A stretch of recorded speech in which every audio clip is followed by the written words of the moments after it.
খালাকাল মাউতা ওয়াল হায়াতা লিয়াবলুয়াকুম আইয়ুকুম আহসানু আমালা ওয়া হুয়াল আজিজুল গফুর। আমি মানুষকে দুনিয়াতে পাঠাইছি, অল্প সময়ের জন্য পাঠাইছি। কি অল্প সময়? আমাদেরকে হায়াত দিয়েছেন এবং হায়াতের পরে কিছু জীবন দিয়েছেন দুনিয়াতে চলাফেরা করার জন্য। আবার আমার জন্য, আপনার জন্য রয়েছে মৃত্যু। যে বলছে আহসানু আমালা, আমি দেখব আমার কোন সমস্ত বান্দারা ভালো নেক আমল করে। এখানে আরবি শব্দ আছে আকসারু আমালা। আমি এটা দেখবো না যে বান্দা বেশি আমল করে, আমি দেখবো আহসানু আমালা, কে ভালো আমল করে। ভাই দোস্ত বুজুর্গ, দুনিয়াতে আমরা আসছি, আবার একদিন থাকবো না। এই দুনিয়া থাকার জায়গা না। এই দুনিয়া বড় বড় বাদশারা ছিল, তারাও থাকতে পারে নাই। ফেরাউন, নমরুদ, সাদ্দাত, তারাও ছিল, কিন্তু আজকে তারা নাই। একদিন আমার আপনাকে এই দুনিয়া ছেড়ে চলে যাইতে হবে।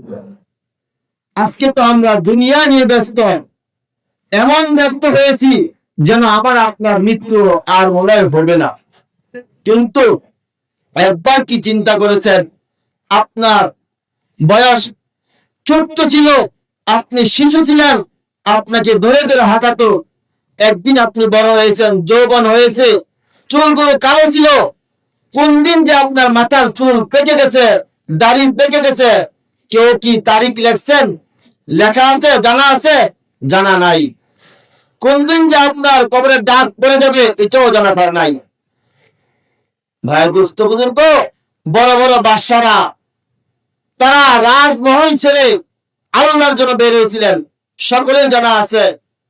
ইব্রাহিম বিন আদহাম কত বড় বাদশাহ ছিলেন, কত বড় বাদশাহ ছিলেন যে ইব্রাহিম বিন আদম, একটি ঘটনা হলো, সে যখন সফরের জন্য বের হয়েছে, তো তার একটা রুম ছিল, ওই রুমে অন্য কোনো মানুষ ঢুকতে পারে না।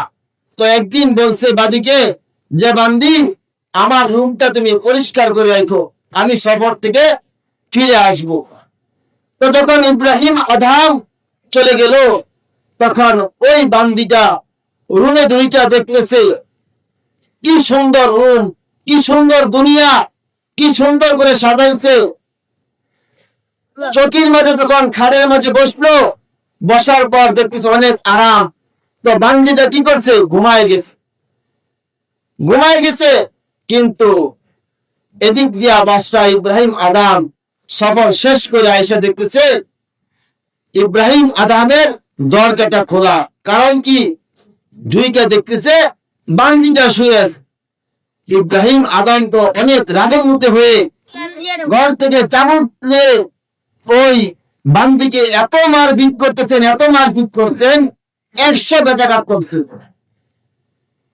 কিন্তু বান্দিটা কান্না করতেছে। কান্না করে যখন চলে যাইতেছে, তখন একটু মুস্কি হাসি দিলেন। মুস্কি হাসি দেওয়ার পর ইব্রাহিম আদম বলতেছে, হে বান্দি, তোকে এত মারপিট করলাম, তুই আবার কেন মুস্কি হাস? তুই কি আমার সাথে ঠাট্টা করতেছ? তখন ওই বান্দিটা বলতেছে, না, আমি তো এই জন্যই হাসলাম, আমি এই জন্যই আফসোস করলাম যে আমি সামান্য সময় আরামদায়ক বিছানা ঘুমানোর জন্য যদি আমি 100 বেতাঘাত খাইতে হয়, যারা বছর কি বছর, মাস কি মাস আল্লাহর নাফরমানি করতেছে, আল্লাহর নাফরমানি করে এই আরামদায়ক বিছানে শুয়ে আছে, তাদের যেন কোন অবস্থা হয়। এই কথাটা বাদশাহ দিলের মাঝে লাগছে। বাদশাহ দিলের মাঝে লাগছে, বান্দি কি বললো? তখন এই কথা বলার পর বাদশাহ চোখে আর ঘুম নাই, চোখে ঘুম নাই। বান্দিরা কি বললো? চলতেছে চলতেছে, হঠাৎ একদিন বাদশাহ সামনে দিয়ে বান্দি চলে যাইতেছে। বান্দিটা আরেকটা লোক হঠাৎ করে বলতেছে, এ বাদশাহ, এটা কি মুসাফির খানা? আমি কি থাকতে পারবো এখানে? এই কথা বলা শোনার পর বাদশাহ তো আরো রাগান্বিত হলো। যে কি বললো, এটা কি মুসাফিরখানা? এটা তো আমার রাজমহল, আমার সিংহাসন। এই কথা বলার পর ওই আগন্ত মুসাফির বলতেছে, বাদশাহ আপনি এই রাজমহলে আসার আগে কে ছিল? বলে আমার বাবা। বলে আপনার বাবা হলে কে ছিল? বলে আমার দাদা। বলে আপনি মারা যাওয়ার পর কে এই রাজমহলের মালিক হবে? বলে আমার ছেলে। আপনি ছেলে মারা গেলে কে হবে? আমার নাতি। তখন ওই মুসাফির বলতেছে, বাদশাহ তাহলে এটা মুসাফির খানা না, তো এটা কি খানা? মুসাফির খানা কি খানা? এখানে তো থাকা যাবে না, এটা তো দুনিয়ার জায়গা, এটা তো থাকা যাবে না। এই কথাটাও কি বাদশাহ দিনের মাঝে লাগছে, বাদশাহ দিনের মাঝে লাগছে। এরম ভাবে চলতেছে চলতেছে, হঠাৎ একদিন বাদশাহ যখন রাতের বেলা ঘুমাইতে গেছে, তো সাপ থেকে একজন লোক ঘোড়া তালাশ করতেছে, ঘোড়া তালাশ করতেছে। তখন বাদশাহ বলতেছে, আমার সাথে কে? কোন বেকুব? বলে আমি, আমার ঘোড়া হারাই গেছে, আমি ঘোড়া তালাশ করতেছি। তখন ওই বাদশাহ বলছে, এ বেকুব, ছাদের উপরে কি ঘোড়া পাওয়া যাবে? জঙ্গলে যাও, জঙ্গলে গিয়ে তালাশ করো।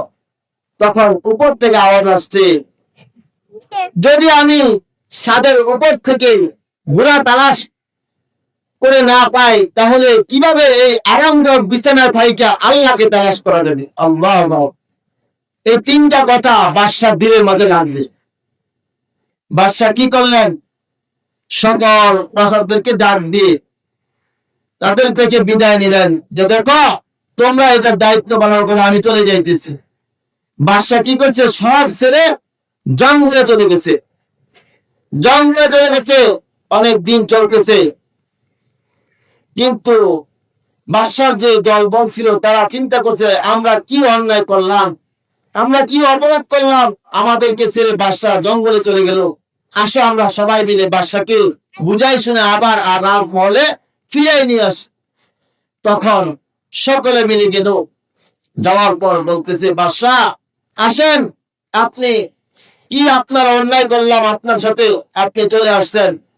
বলে না, তোমরা কিছুই করে না, আমি এই রাজমহলে থাইতা যা পাইছি, কিন্তু এই জঙ্গলে আইসা আমি আসছে বেশি পাইছি। দেখতে চাও? দেখো তাহলে। তো পাশে একটা পুকুর ছিল, একটা পয়সা ফালাইছে, নদীতে পয়সা ফালাইছে। পয়সা ফালানোর পর বলতেছে, হুকুম করছে, হে মৎস্য, আমি যে পয়সাটা ফালাইছি এই পয়সা আমাদের উঠাই দাও। আল্লাহু আকবার। এই পুকুরে যত কিছু মাছ ছিল সকল মাছ স্বর্ণের পেশা উঠাইছে, সুবহানাল্লাহ। তখন বাদশাহ দেখতেছ, দেখছ আমি জঙ্গলে এসে কি পাইছি? তখন বাদশাহ বলছে, আমি যে পয়সাটা পাইছি ওই পয়সাটা উঠাই নিয়ে, তো আরেকটা মাছ ডুব দিয়ে ওই পয়সাটা উঠে আনছে। তো ভাই দোস্ত বুজুর্গ, ঘটনা বলার উদ্দেশ্য হলো, এই দুনিয়া কইরা আল্লাহকে পাওয়া যাবে না। যদি আল্লাহকে পাইতে হয় তাহলে আল্লাহ রাস্তায় সময় দিতে হবে, আল্লাহ রাস্তায় সময় দিতে হবে। আল্লাহকে পেতে হলে আল্লাহ ওয়ালাদের সহবত লাগবে। এজন্য ভাই দোস্ত বুজুর্গ, আমরা আসছি দুনিয়াতে অল্প সময়ের জন্য, এখান থেকে অল্প সময়ের জন্য দুনিয়া কামাই জন্য আমাকে বাড়ান নাই। এখান থেকে কামাই করতে হবে, পরকালের পুঁজি কামাই করতে হবে। পরকালের সামানা আমার আপনার এই জমিনে থাইকেই তৈরি করে নিতে হবে। কিন্তু আজকে আমরা তো এমন নির্বোধ বোকা হয়েছি, গুনার ছলে পড়িরা আমরা মৃত্যুর কথা ভুলে গেছি, মৃত্যুর কথা বলে গেছি। এই জন্য ভাই দোস্ত বুজুর্গ, এখানে বসার উদ্দেশ্য হলো দোয়া চাওয়া আপনাদের কাছ থেকে। মাদ্রাসা ঢাকা কেরামতি হাফেজি মাদ্রাসা, এটার প্রতি দোয়া রাখবেন, আন্তরিক সহযোগিতা রাখবেন। এই বলে আমি কথা শেষ করছি। আসসালামু আলাইকুম ওয়া রাহমাতুল্লাহ।